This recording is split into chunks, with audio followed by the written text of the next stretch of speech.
So good afternoon, everyone. And this is like a panel session 3 and the foundation of the future, competing and changing in the new internet of values. So my name is Toshi Kamei from the co-founder of Plankton Ventures, which is like incubator for Ethereum ecosystem in Japan. And today I'm going to be like your moderator. And in this panel, so we are joined by leaders from the major L1 and L2 ecosystem to discuss, how the next internet value will be shaped through, the both competition and collaboration. So let's get started. And first of all, please provide an introduction. So Ken-san, please, could you? Hi, everyone. Nice to meet you. My name is Ken from Miston Labs.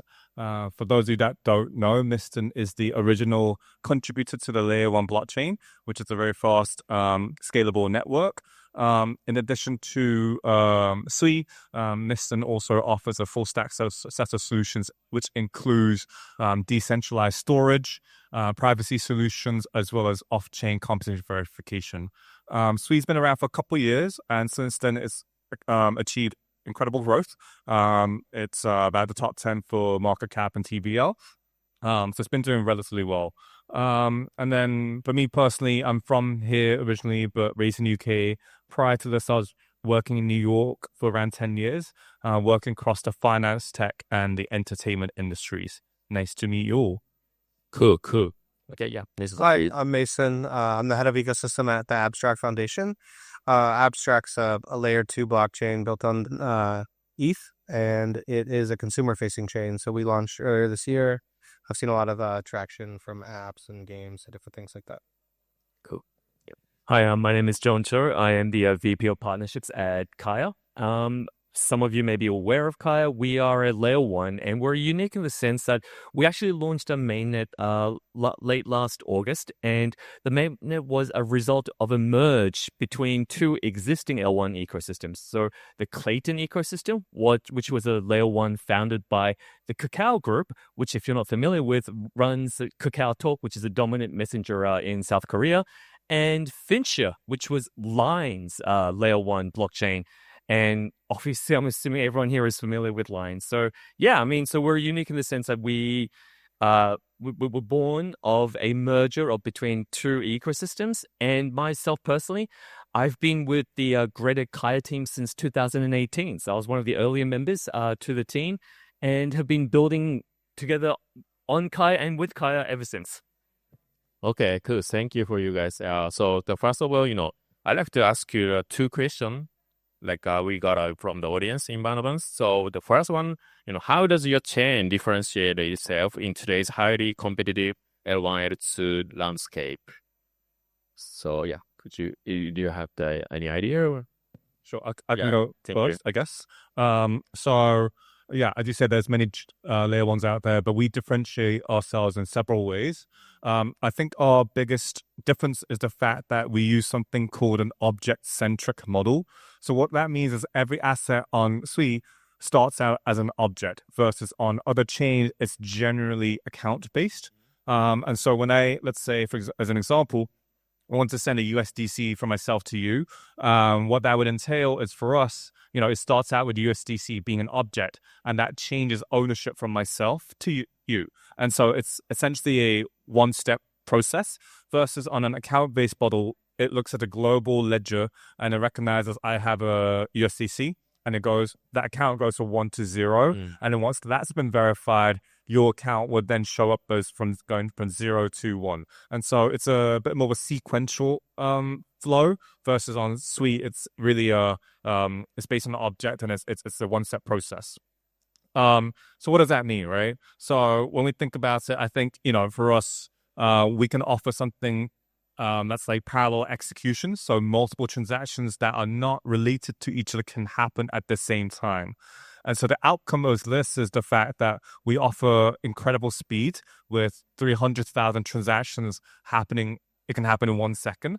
And the time to finality of a transaction to happen is 0.4 seconds. So it's incredibly fast.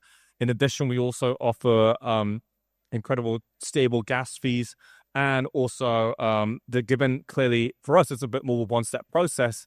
Moved, our language is quite simple. The simplicity of Move allows developers to perhaps code less, as well as have less vulnerabilities for potential attacks. And so it makes it a very easy program to develop on while also being relatively secure. Okay, yeah, got it. How about what do you think, Mason? Mason, yeah. Yeah.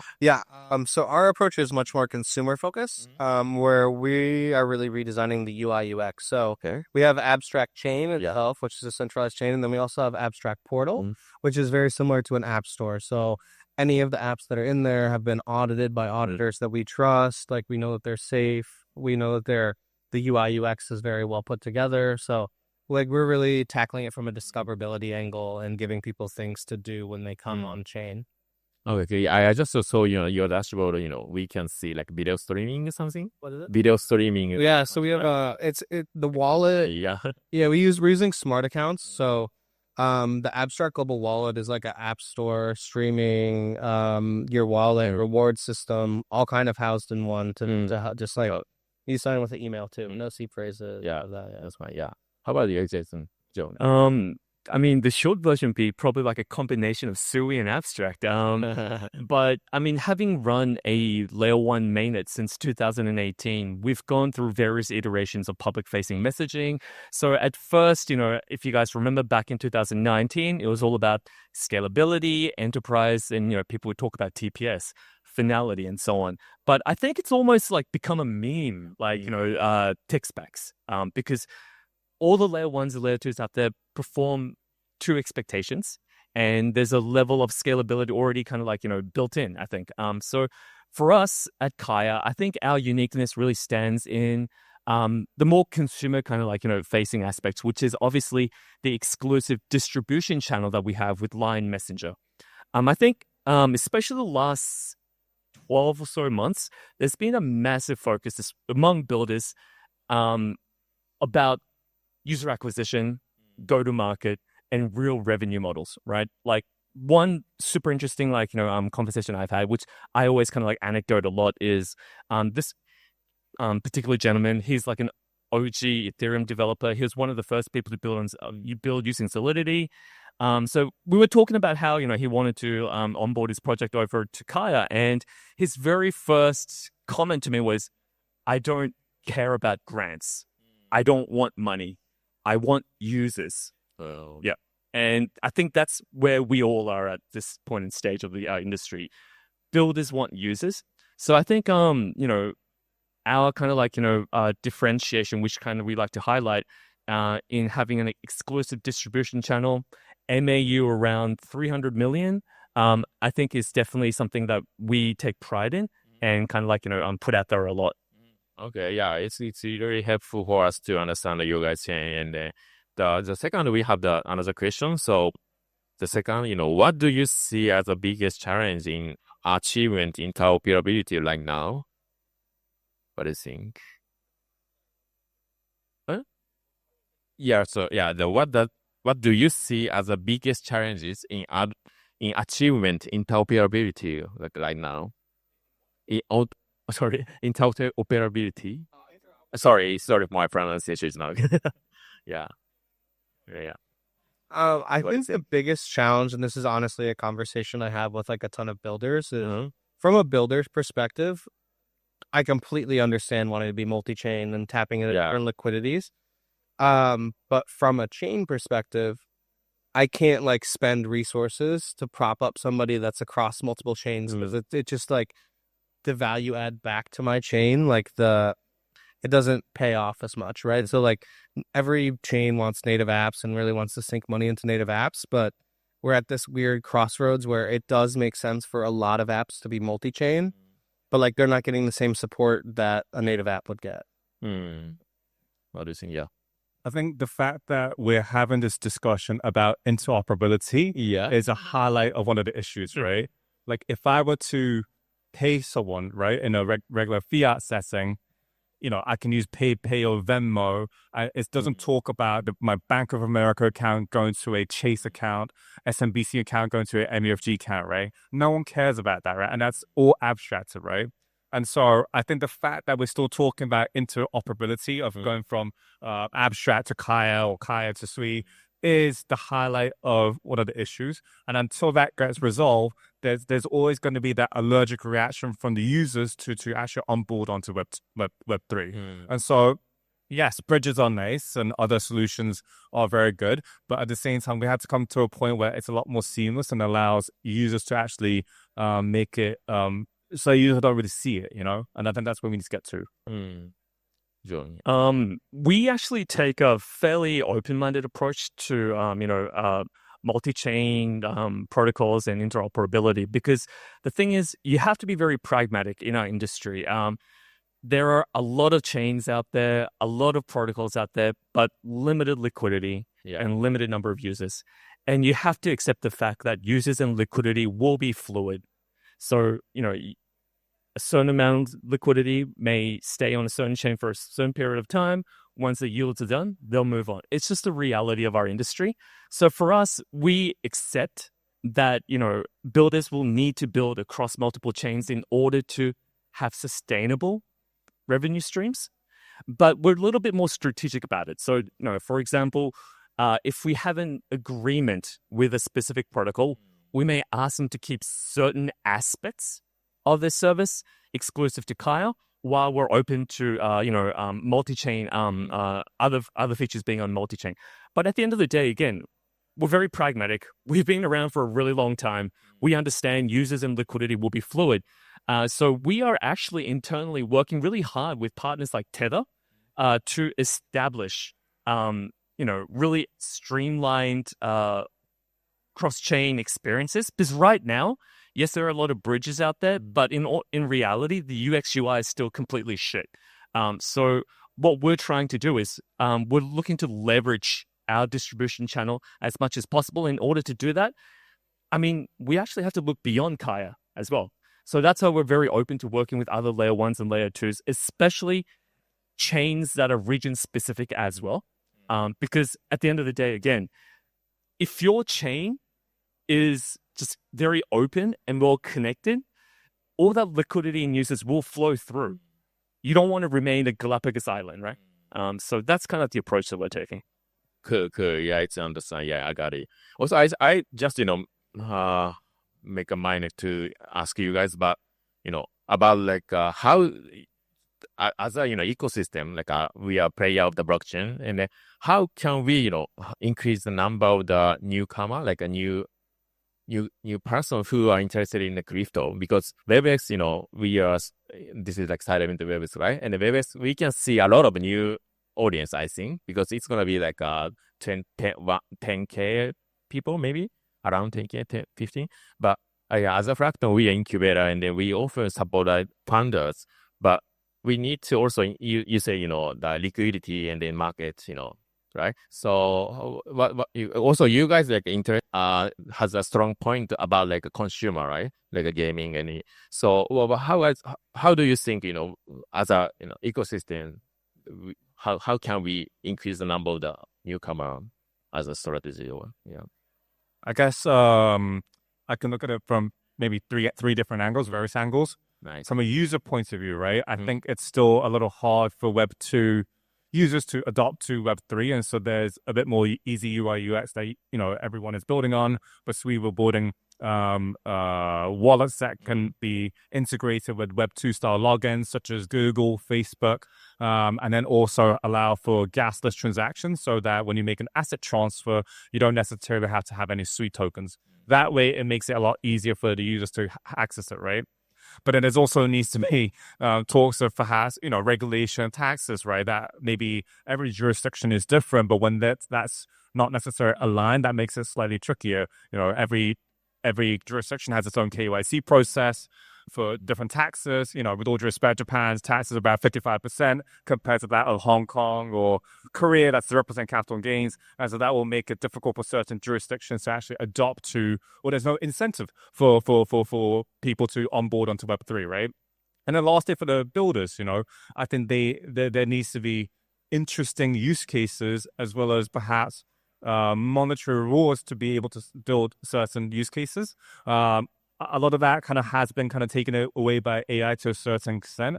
But at the same time, I think we need to continue to build real use cases that actually create meaningful transactions and create adoption. We're trying to do that, organize hackathons here and there, so to offer certain incentives to developers, and also offer marketing and engineering support. But I think those are the three areas in which I think needs to be revamped for us to really see Web 2 come onto Web 3. Gotcha. What do you think? Yeah, I would tend to agree with that. But I guess our focus is very much on the UI UX, because it's just, if we can create a web experience, a web native experience rather than a Web 3 native experience where people can just easily pick it up, use it, have fun, do things that they enjoy doing without even knowing they're in crypto, they're just there. Like, that's when I think you win, right? When you can start getting it into TikTok and Instagram and easily bring people in from those flows without needing them to set up a wallet, on-ramp from Coinbase, send money here, send money there, just straight in, is where I think you'll see like major adoption. Yeah, what do you think? Yep, completely agree with Ken and Mason. But just to give you like a specific example, so we launched our mini DApp infrastructure online messenger earlier this year, and it's been very successful. We've been able to accumulate 100 million users in a span of just 4 months. And the strategy that we took for go-to-market was very specific, because our mission was very simple. I mean, not simple, but it was very clear, which was to onboard as many existing Line Messenger users as possible to Kaya. And we took two main strategies for that approach. Number one, affinity. The thing is, with Web 2 users, UX UI is a given, obviously. You want to present UX UI that's familiar, and something that they're used to, right? So there's no learning curve. You want to avoid presenting learning curve. But at the same time, what we also found out was you need to present them with services and products that they have a built-in affinity for. So, for example, this may sound obvious, but actually it wasn't, because we had a lot of back and forth. But we launched the mini DApp infrastructure with 80 games, specifically games only. And that was because gaming is the biggest category that has existing affinity with Web 2 users. They don't need to learn. They don't need to study. They don't need to understand. They already know it. They're already used to it. And also, a added bonus was thing with Line users. They're not there to earn. They're there to play and experience and to spend and consume. So most of the digital consumption actually happens with gaming items as well. So that was also another aspect that we kind of took into consideration. So that was number one, affinity. Present them with a vertical that they have a pre-existing affinity with. And number two was incentives. So have an incentive layer to obviously incentivize those Web 2 users. But then you have to make sure those incentives make sense to these users. So for a lot of Web 2 users, tokens may not make sense, or points and airdrops may not make sense, but stable coins may make sense, right? So we obviously had an incentive layer that, and we strategized a lot around that, but we made sure those incentives was something that made sense to existing Web 2 users. Yeah, gotcha. Cool. So we ask you guys for consumer side, right? So the next one is I want to ask you more enterprise side, institutional. So if you have the example, could you provide us an example with and collaboration with enterprise? Do you guys have? Yeah, maybe. I'll start first. So I think the thing is, we're unique in the sense that we were actually established by enterprises, by corporations, right? So we were originally founded by Kakao and Line. So we have that in our DNA. And that said, a lot of enterprises recently have been speaking to us from two perspectives. Number one, they just want to hear about our experience coming from a Web 2 background, having, an established Web 3 presence that we've built over the last 4 or 5 years, right? So that experience. And number two, with the recent kind of wave of regulatory clarity around stablecoins and, just generally integrating crypto services into existing Web 2 infrastructure, we've been working with a lot of enterprises, basically finding ways and preparing ourselves for the upcoming kind of frameworks that are going to be installed and the new laws that are coming into place. to integrate stablecoin infrastructure and payments into existing services. And the thing is, at the end of the day, like, you have, I think the most frequently used Web3/Web2 hybrid use consumer touchpoint is going to be wallets at the end of the day. Wallets will no longer call be wallets, I think. They'll just be called like super apps. So like the base app is pretty much a super app, right? So payments, game, entertainment, content, blah, blah, blah. So we've been working with a lot of, because the thing is, KakaoTalk and Line are already super apps. So we've been working with a lot of enterprise partners, exploring ways that we can integrate Kaya infrastructure, especially around payments and stablecoins, into their existing services in Line Messenger or KakaoTalk. Gotcha. What do you think?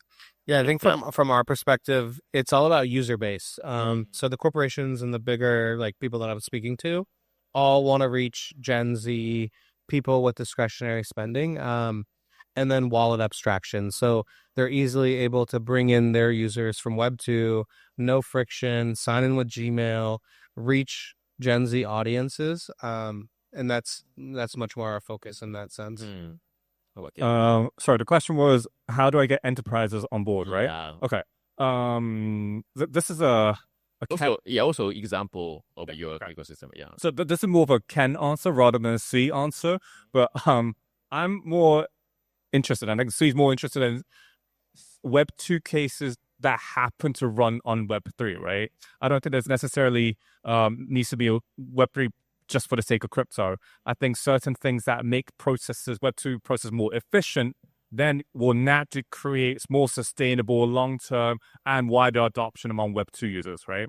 For us, and for me personally, I'm working with a couple of telecom companies, major telecom companies. One's in the Middle East, one's in Japan, and they're all validators. And some of the use cases we're exploring include, roaming. Roaming is one of the more big parts of telco, but also one of the more least efficient places, right? Currently, settlements take quarters, many months, and because the two parties don't necessarily trust each other, there's often a need for someone in between to step in to then clear these settlements. And so, if I were to sum the process, it's slow, inefficient, and requires trust. So I think this is an area in which I think blockchain could help, right? Because first you need cheaper, faster, more frequent payments, stablecoins, right? That could be something that would be useful. And then secondly, I think you need a trustless system because they don't necessarily trust each other. It has to go through a clearinghouse, which then means there's audit fees, right? High expenses and timely. It takes time for you to build these solutions. And so what happens if you make it, a bit more trustless, do it on blockchain? You could, for example, have shared smart contracts, which is available on Sui and Walrus, so that two parties can have a single source of truth to calculate the numbers to then verify each other's calculations. And then lastly, I think it could be a lot more streamlined. And so, by taking away certain processes from someone in the middle, then it makes it a much more smoother process. This whole process then makes it a bit more trustless, faster, cheaper, and a lot more efficient, right? But this roaming thing is probably a subset of what I would call probably intercompany settlements or payments. This could be used in, for example, maybe my utility bills, or, maybe I used to work in the music industry, so music royalty payments, when they had to calculate how much goes to an artist, how do you prove that? You can do it in a trustless way. I think this is an area that could be really interesting to be used in blockchain. Yeah, interesting. Thank you. Yeah. Also, he must be a big fan of the Sui. Okay. So I think we have time. Like, where is the finish time? I don't know we have the time, I think. So I just I want how can I say? So you guys, do you have any question each other, because this is a nice opportunity to discuss, or I don't. Do you have some question the another ecosystem? What do you think? I mean, so for us, I think the landscape has changed so much. I mean, it's always changed, right? It's always changing. Our industry is one of the fastest moving industries out there. But recently, like, what I've kind of like really felt is just this massive liquidity crunch right now. There's a massive lack of liquidity, I think. And but I think we're approaching a melting point, like a boiling point, where we like may end up with more builders than actual users. That's kind of like what we're feeling right now. So I was just wondering, like, have you guys been kind of like, feeling that liquidity crunch? Like, do you guys have any kind of like strategies or like plans moving forward to address this? Yeah, I think it's a step-by-step thing, right? So when we first launched the chain, we had all these users, no apps. Then we got all these apps. We're like, we need more users so they don't cannibalize each other. And I think the only way to do that is to actually like we're providing our builders with Apple Pay solutions, Google Pay solutions, these easy on, ACH from your bank account to the chain solutions, because then we can go out and actually help them market to Web2. Without those on-ramping features, like you can't come out of TikTok into an app that's in crypto without, because, as soon as you click through and if it directs you somewhere else, like you're done. So I really think it comes from like making this easy onboarding process that we can actually go out and market to the Web2 users to like bring them in.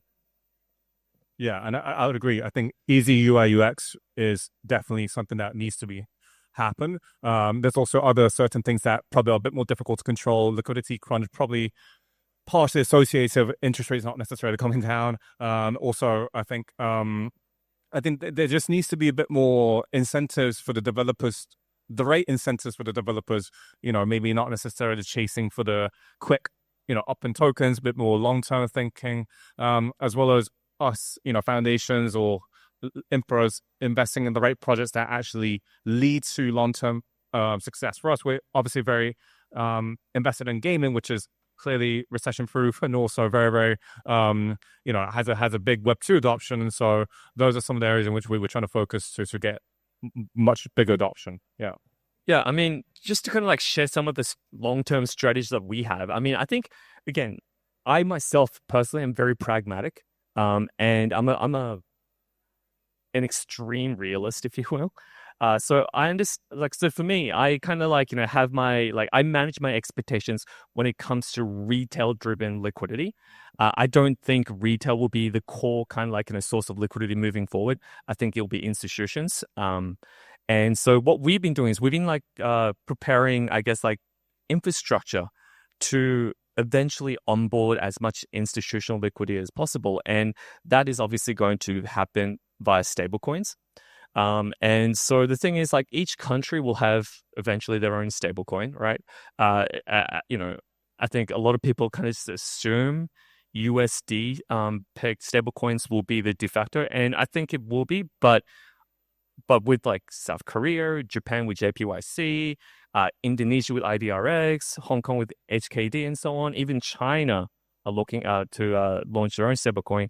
I think making sure your chain is prepared to accommodate and facilitate, infrastructure between those different regional stablecoins, I think is going to be very key. So that's kind of the strategies that we've been doing. As like a sidebar, I mean, if you look at Asia is, I mean, whether or not you accept it, is the center of the global economy at the moment, but also happens to be one of the most fragmented regions when it comes to payment infrastructure, when it comes to regulatory, alignment and so on. So our goal at Kaya is to basically connect all of Asia using stablecoins, and we're looking to be building that infrastructure to support that. Yeah. Cool. Okay, thank you. I think our time is up, but if you have something you wanna tell or share, it's okay.